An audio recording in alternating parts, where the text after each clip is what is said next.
Hi, thanks for joining me. We are going to talk about mindfulness.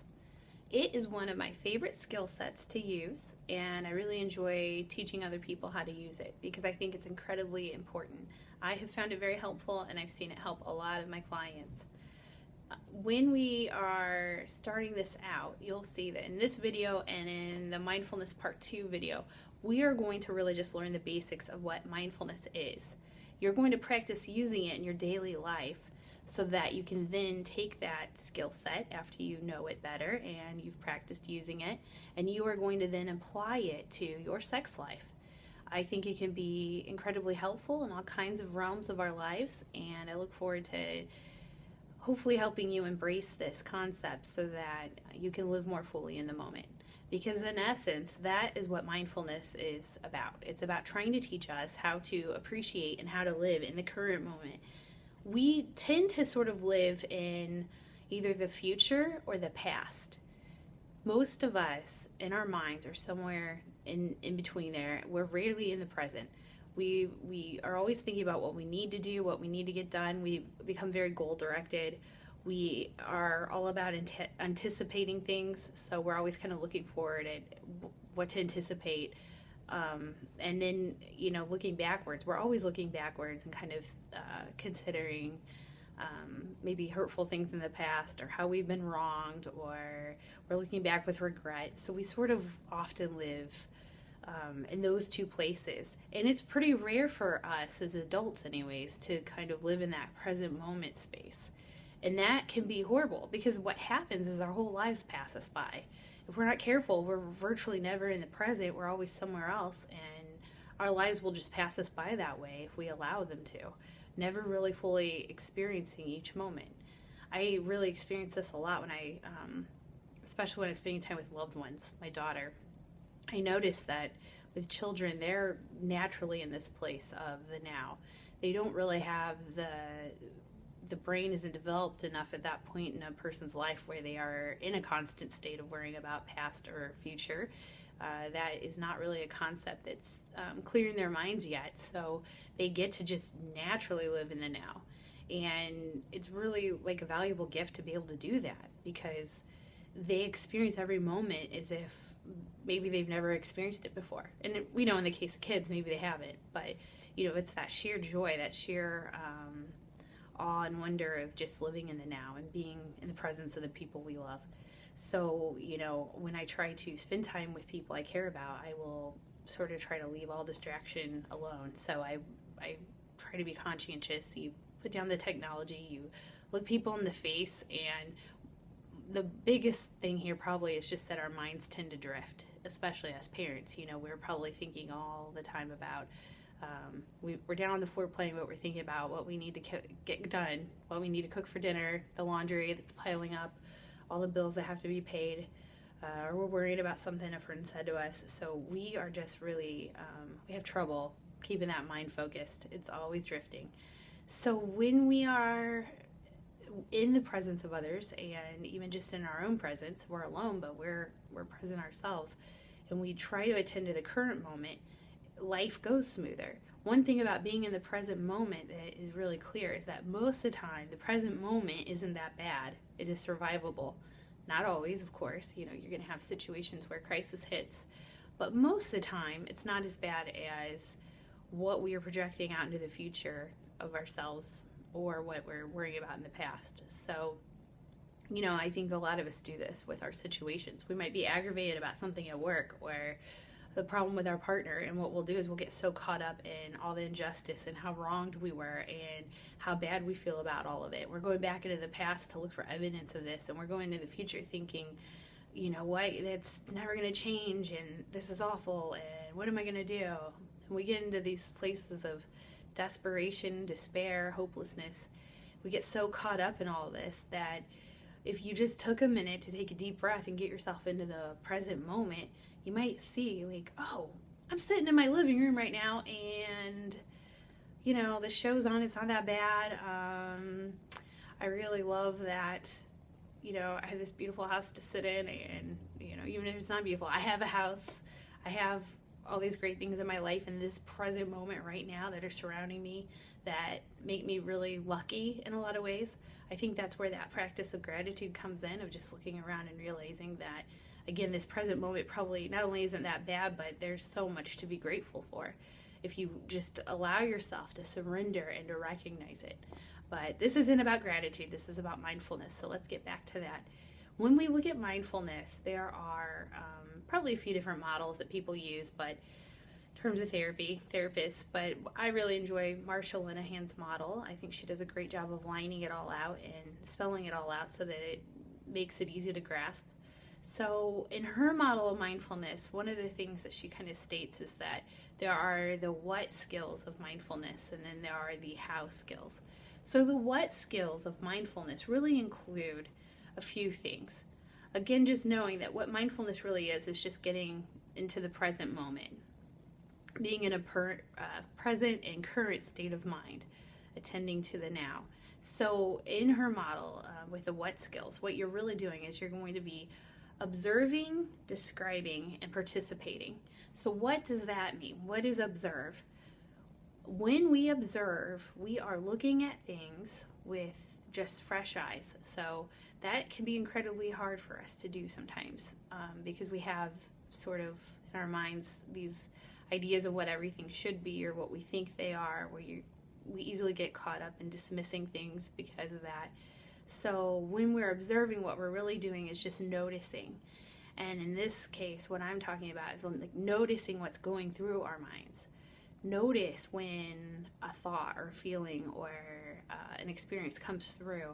And, I think a lot of us it's so automatic that we feel, I probably a decade ago, I probably would have been one to think there's no way that you can control what runs through your mind. You're just sort of a victim of that, right? It's just your experience comes, and then whatever comes to be in your mind exists, and there is no controlling for it or changing it or any of that. So what this is really saying is that there is first part of like really changing that is just to notice. So when you're observing, what you're doing really is that you are aware. You're just aware. You can discern a thought from a feeling, that you can kind of pick apart that some things are reactionary, and rather than allowing yourself to react, you just notice without doing anything with that information.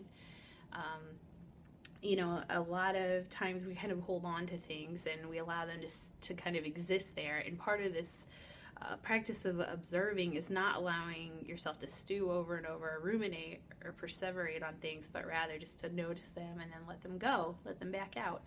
Yeah, you don't have to hold them captive in your mind, strengthening them over and over by doing those things. So when we observe, again, you're really wanting to get into just allowing yourself to be in that moment with awareness, and you can sometimes get back to that. So if you find yourself stuck on a thought or you find yourself stuck in a feeling, one way to sort of change the course of things would be to use your senses to just attend again to the present moment. So if I have this sort of predisposition in this current moment where maybe I'm at a family gathering and there's someone there that I'm really mad at, and I feel like every time I'm around them I get escalated because they're just maybe they're really self-centered or selfish. They never ask about me. They're always talking about themselves.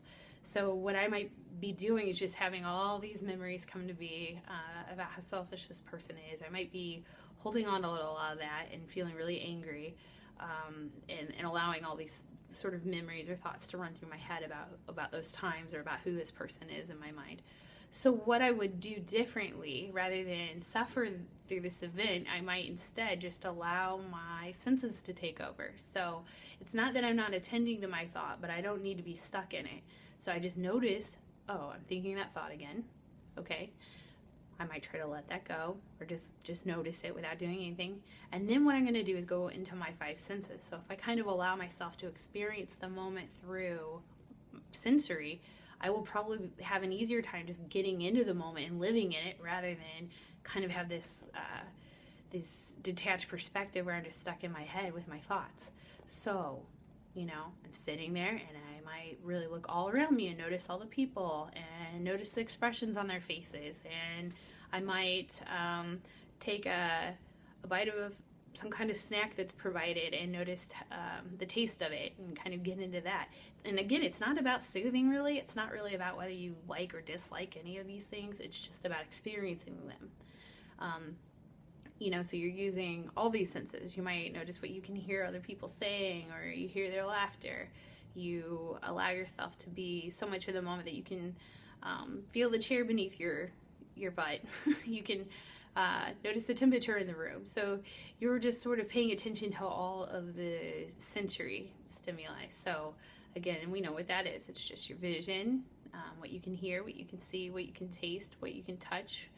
I think I'm missing one. Yeah, what you can smell. Yeah. So again, not that we have to care that any of it's pleasant or unpleasant. It's not about judging it. It's just about noticing. When we're in that moment, noticing, if you're attending to that and you're attending to your experience and your body, you're not going to have that mental space to be ruminating. So that's the most important piece there. Another piece about the what skills of mindfulness would be describe. So once you kind of have that ability to just observe, next you're going to describe by putting into words. So this is where you're really going to label a thought, a feeling, a feeling. You're going to put words to the experience. So let's give an example of this. If I kind of am saying to a loved one, your face is making me furious right now, that's all. I'm taking an experience and I'm just like binding it all together basically into one thing, which can be so confusing, but it's also what we do all the time with people. We sort of project what our feelings are onto somebody else, and we want to, I think what we're probably intent-wise, what we're trying to do is just get them to understand how their action or their thought or their whatever they're doing is impacting us directly to create a feeling within us, not realizing though that you have to separate the two out, because although people may be trying to do things personally to us, that's beside the point. The only way you're really going to make a good choice about how to react to something is if you can pull apart the pieces. So instead of your face is making me furious, it might be you have a smirk on your face. Fact. I feel furious. Also a fact. So they're two observances, but notice how we pull that apart. And you're going to be operating from a different place depending on which of those things that you're holding in your mind. So that's just something to think about. It's another way to sort of experience mindfulness and to be. So you're trying to kind of tease apart the facts from just the judgments about what is, okay? So, and we'll get more about judgment, which is a huge piece when we talk about the how. So another piece of this is going to be just to participate. So you want to live fully in the moment. Again, you do whatever you can to get into that moment. A lot of us can probably remember or think about times that we do lose ourselves in the moment. Maybe it's when if you're an artist, maybe it's when you create something. Maybe for some of us, it's when we listen to music, we lose ourselves, or when we dance, or when we are gardening, when we're racing in our car, whatever it is. But for most of us, there are moments in our lives where we forget what we're doing. Sometimes it's in work. So, looking at that and knowing that there are times that we can lose ourselves in the moment and that we aren't so conscientious all the time is really incredible. So you want to try to get to the place where you can do that in even the most mundane moments of your life, so that when you're washing a dish, you can actually experience that rather than be off in your head somewhere. We might again ask, what's the value of that? Why would you do that? But again, it's just knowing and practicing and feeling that you can take control of your mind, because there are going to be moments in your life where you're going to really need to, that you're not going to want to go to some dark places. You're not going to perseverate. You don't want it to increase your anxiety levels. So this is a really good skill to use, and use it when maybe you're not escalated first, so that you can better apply it when you are. So I hope that this has been helpful, and I know it's a lot of information, and I look forward to going to the second piece where we talk about the how skills of mindfulness. So thanks, and I hope you keep watching.